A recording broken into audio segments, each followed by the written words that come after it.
Now we'll start with this individual artifact now. Okay.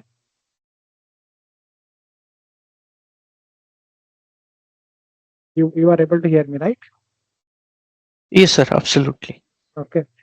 So mainly like you have a process, let's consider. Okay. So to create a process, you will be using this process artifact. When you click here, you'll be having this process artifact. So by using this one, you will be building your workflow. So end-to-end business workflow you'll be building.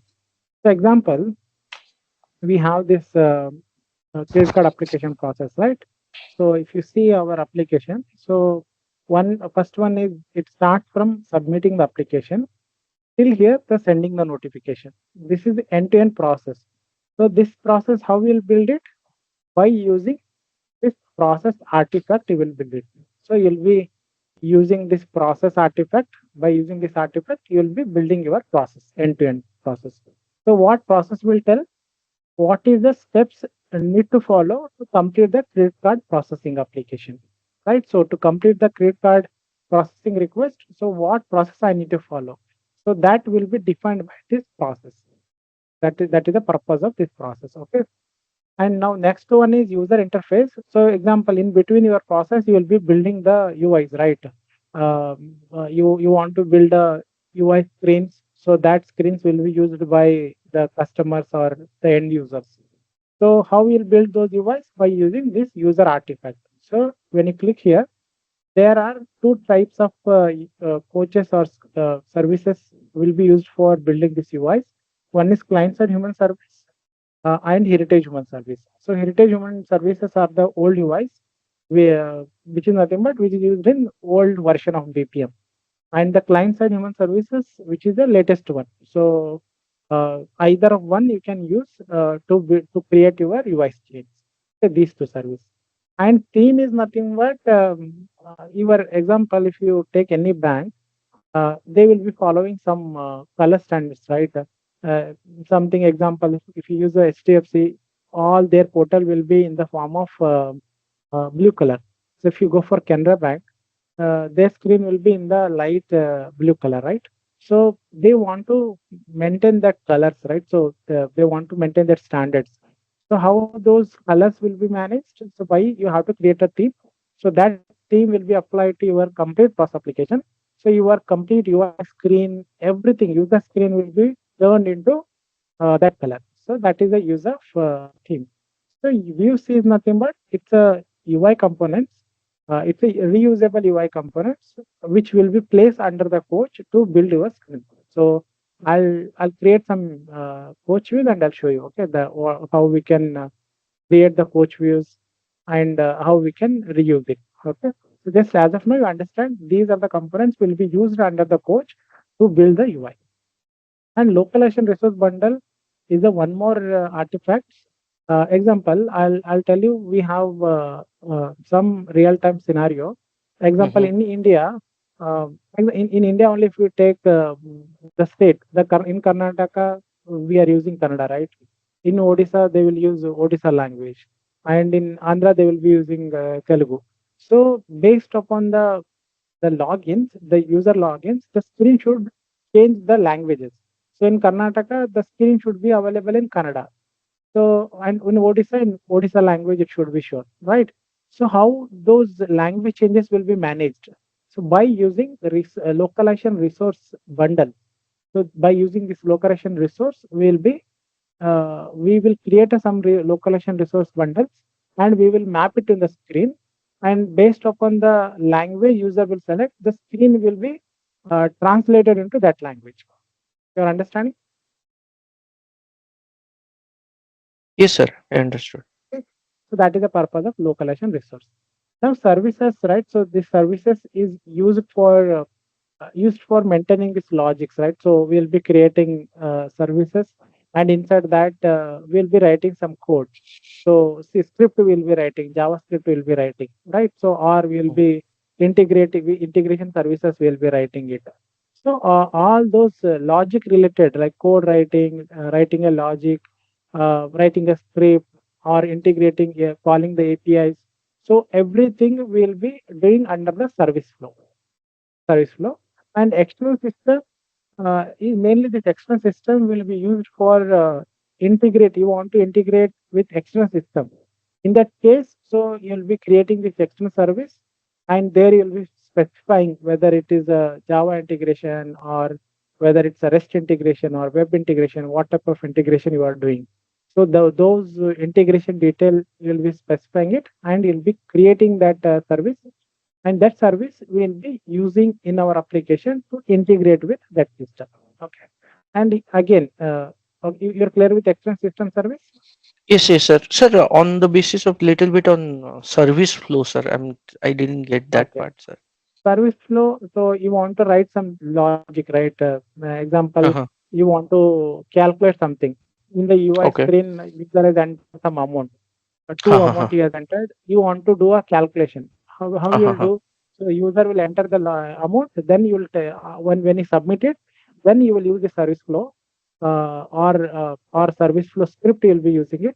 Then there all everything calculation you will do, and that addition after addition, then you will populate the value in the screen, right? That logic. So where you will write the logic by using the service flow, you will do that. Okay. Got And it, sir. again, database integration you want to do. So you want to integrate that database, right? So that integration services you need to write. Where you Okay, will okay. write it, service flow you will write. Okay. And example, you created external service, but you want to invoke that. Invoke in other word, you want to call the external service. External service. So how will call it? You will create a service flow. Inside that, you will use this external service, and whenever this service flow is executing, at that time, third party system will be called, you will get a response. So that is the purpose of this service flow. Okay, Web sir. services Got is nothing but you want to create one web services, and you want to share the detail with third party system or external system. In that case, you can use this web services, and you can create a web service and you can share with them. So by using this component. So advanced integration services, which is mainly used for IID, IIB services, but nowadays we are not using it because IID is already eliminated. So we are no more supported. So that is the reason this option is removed. Even you can check it in higher version. They are removed this advanced integration service. Okay. The next component is events. So under the events, right, we have this undercover agent is the most important concept. So it's like in the flow, you want to invoke something, right? So on arrival of some message, on call of some system, you want to invoke the process. So then which component you will use? You will be using a undercover agent.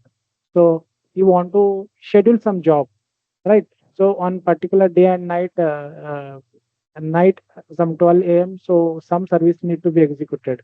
So you need to schedule it. So how that scheduling will be done? So by using this undercover agent, you can do it. Okay. And event subscription, we are not going to use it. So it's mainly like on document arrival, some event based upon some event comes, then you need to perform some action. So then event subscription will be used. So that we are in our any application, we are not going to use this event subscription. In real time project also, we will won't use this event subscription. Most of the work will be done by undercover agent. This is enough. Okay. Next one is team. The team is mainly used for creating a teams. So example, we have a credit card application. So in this process, you can see we have operation team, customer team we have, okay, manager team we have, admin team we have. So how we will manage these teams? So by using this artifact, so which is teams artifact, you can create a teams. So you can create different teams. I can create operation team, manager team, all those teams. Inside that, I can add user and groups.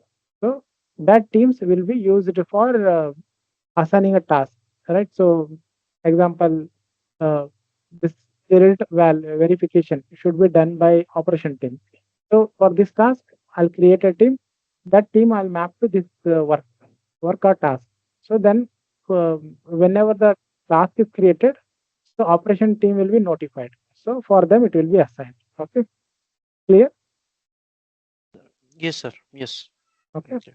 The Yes. next one is data. So data is nothing but business object. So example, um, internally, like whenever like in your process, so we will be using some variable to maintain the data, right?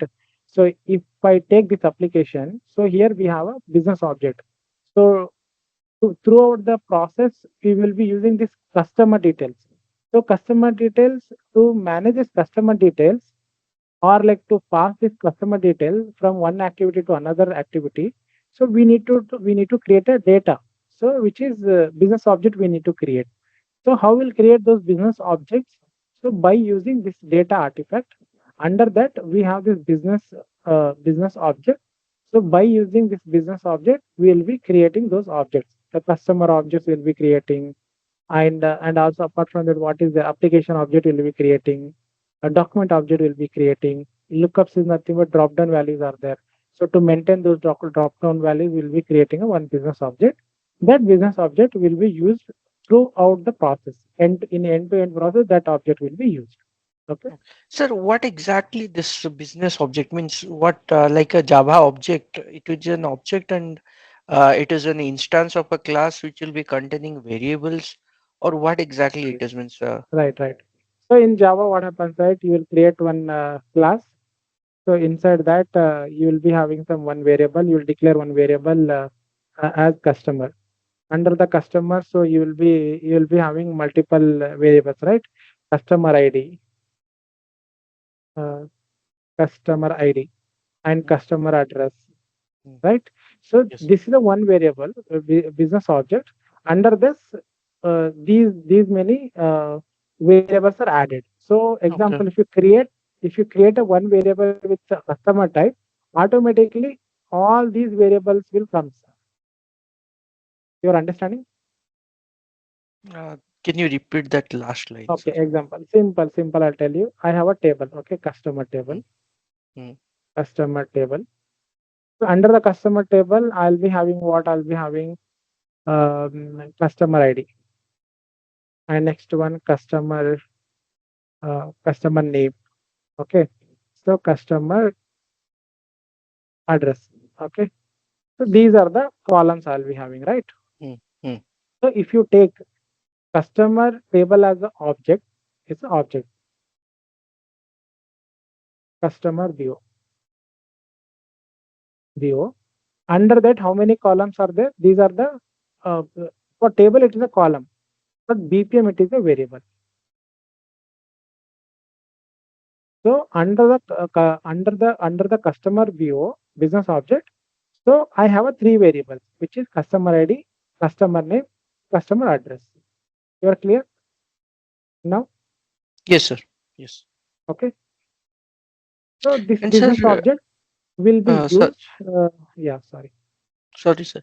So one thing I was asking, suppose apart from this, it is not required that, right, sir, a variable has to be declared within a business object, right? We can individual variable also can be declared, like which Yes. doesn't belong to any business object. Those You're are getting my primitive data type. It's a data okay. type, right? So Uh, uh, uh-huh. it's a business object is nothing but it's a complex data type. So I'll Uh-huh. be having example. I create EMP ID. So what Mm-hmm. will be the type? Normally, directly you declare EMP ID as a variable. What will be the type? It is an int type. Okay. So when you use EMP ID, type will be integer. So only directly you are mapping the primitive data type. But so when you use example customer data, customer details, and what is the type? Example, you use a customer BO you use. Okay, it is a type, complex type it is. Mm-hmm. Inside that, you have inside, like when you inside this customer view, these three variables are there. Okay, these three variables.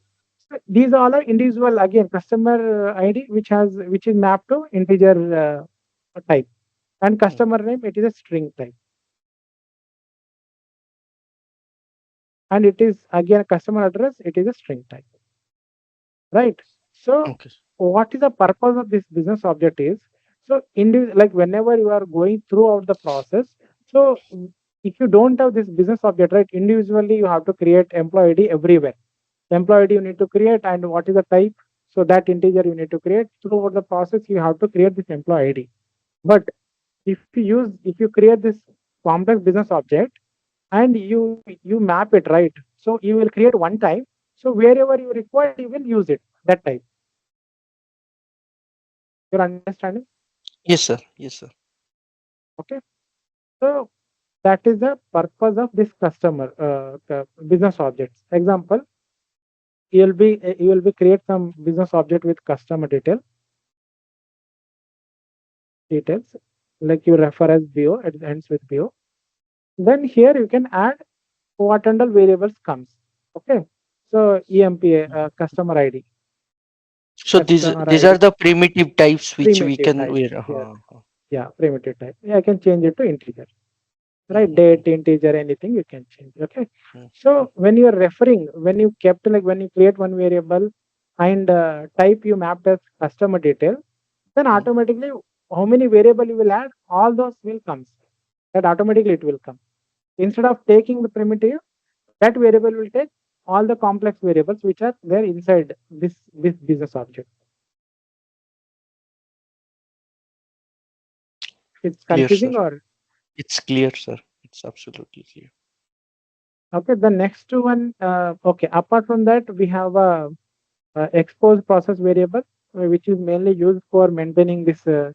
I yesterday I was explaining in the process admin console, right? So we will create, we can create one process EPVs, EPV or expose process variable. Inside that we will be maintaining the business details, Yeah, the which can be interest changed in rates the and all, right, runtime. sir?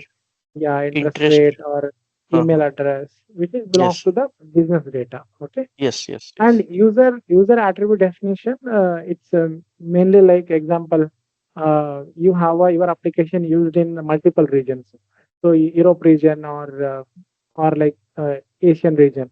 So in that case, you will create one user definition. That user definition is mapped to your user. Okay, so as I'm from India, right? If I log in, by default, my profile is set to Indian Asian region. Okay, that is nothing but I can see only Asian region data.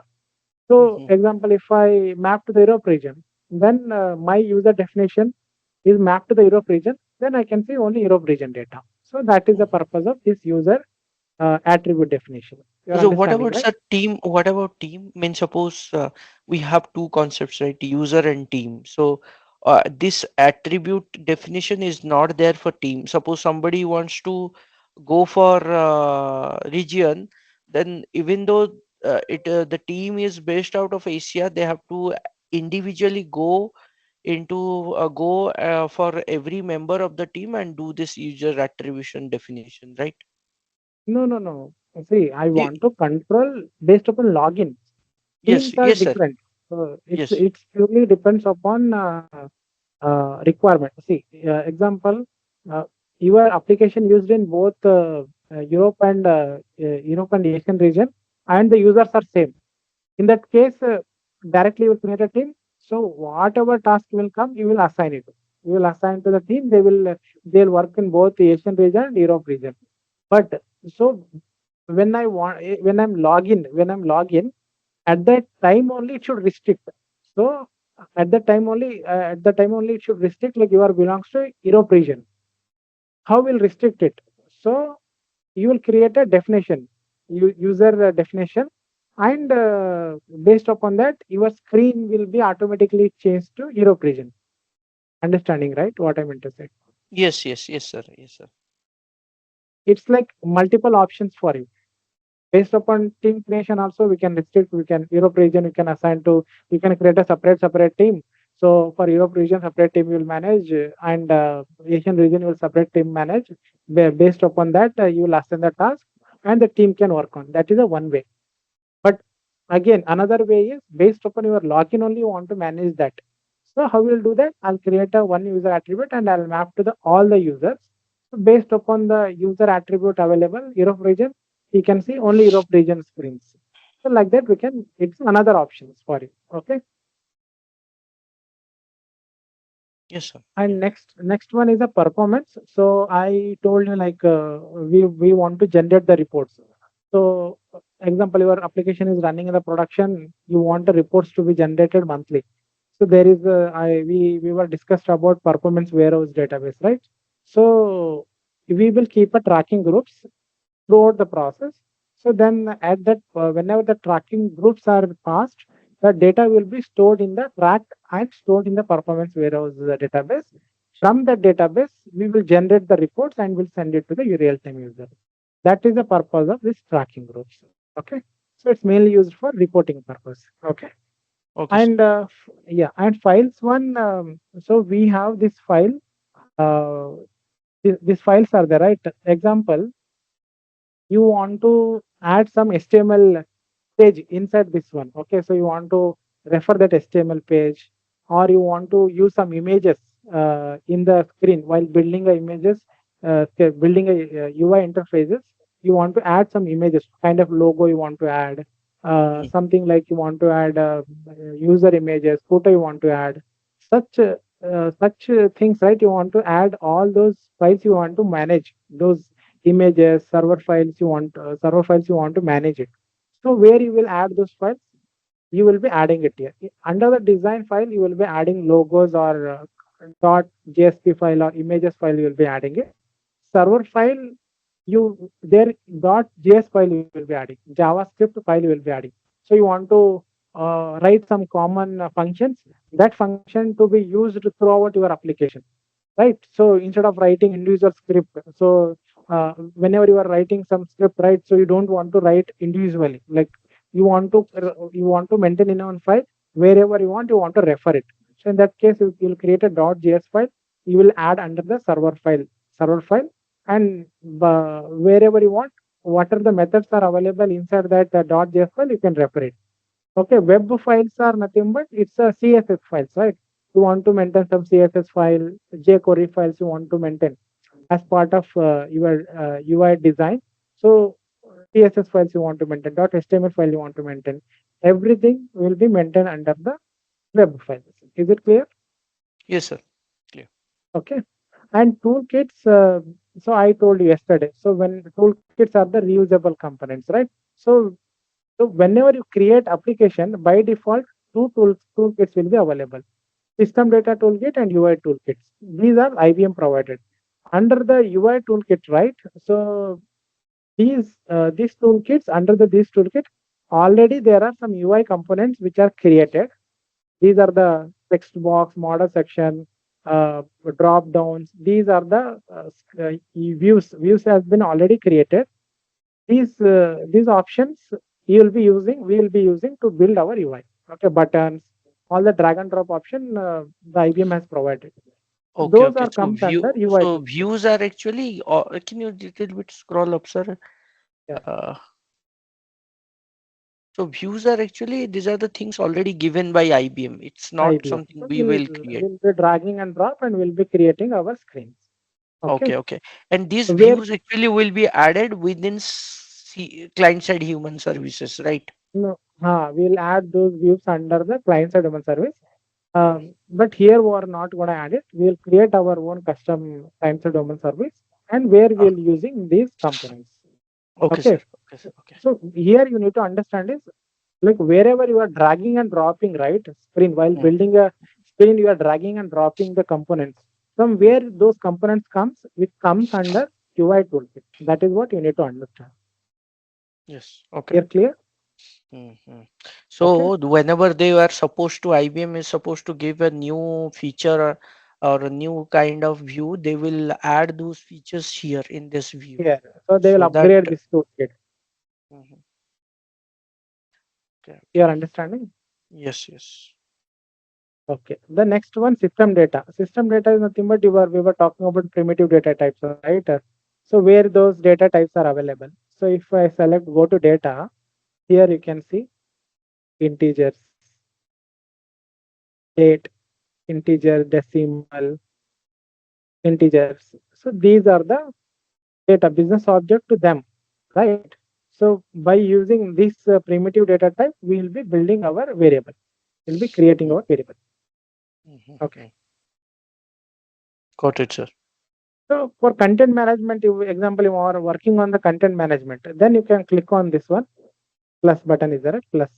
So here you can It type is there. content, Uh-huh. content. So you can link it. Okay, those are option. Okay, Mhm. I have actually. Yes, yes. okay, right. So the smart folder is a one more option. Like you are here, you want to know today how many services are changed, right? So example, you have a running project. You there are sometime what happens. There are four developers are working, so we don't know which person is changed which service, right? So Mm, some person they will tell like, okay, I know, bro, I didn't change any services, so somehow it is impacted, right? There is a chances mm, like some person is changed it, change the service, then because of that your code got getting break, right? mm, So mm, smart folder is the one where you can see how many changes has done today.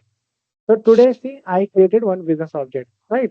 mm, So who is created? So who is created and who is the editor of this person, right? Here you can see this Sharon one is a modified, right? mhm, mm. So Yes, sir. so who is edited the service? So all those detail you can see the change services today and change services this week. This week how many services are changed, so that also you can see here.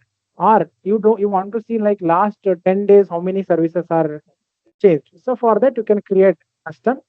So in smart folder you can create name it like last week who has changed and which and all services are changed.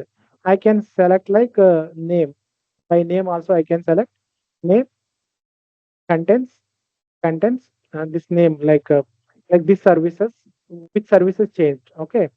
And you can add like here you can add last modified. So you want to check like who has modified, example you have one person, so he has changed so many services last week, how many services he changed you want to check. In that case last modified by you can say is content, like you can say Sharon one, okay. So the username,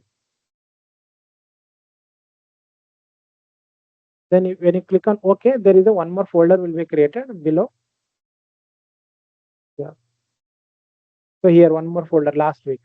So last week is nothing but from today only it is considered. I didn't given a time. So that is the reason it is this is the only one service which changed from till now only one service is changed. That is the detail you can see here. Okay, you are clear now? And as you mentioned that filter, so whatever from last week, that particular person's changes, you will be able to see it, right? When he has Yes, done. yes, yes, yes. Till now how much changes is done. You can add the time also. Like I'm only the I have added last modified. You can add date also. Last modified date when Mm. it should be greater than less than those all condition you can add and you can finish it. Okay, right? Good for tracking all these pressures and all what they do, the changes, right? It will be helpful for Helpful, yes. tracking. Right. It is kind of like audit trial. So Yeah, who yeah. changed which component? Everything you can see under the smart folder. Okay. Yes, yes. Makes sense, sir. Okay. Yeah. So I think that's all related to these components. Mm, Okay. These yeah. are the artifacts are that by using this artifact, we need to build our application. Okay. Mm. Right.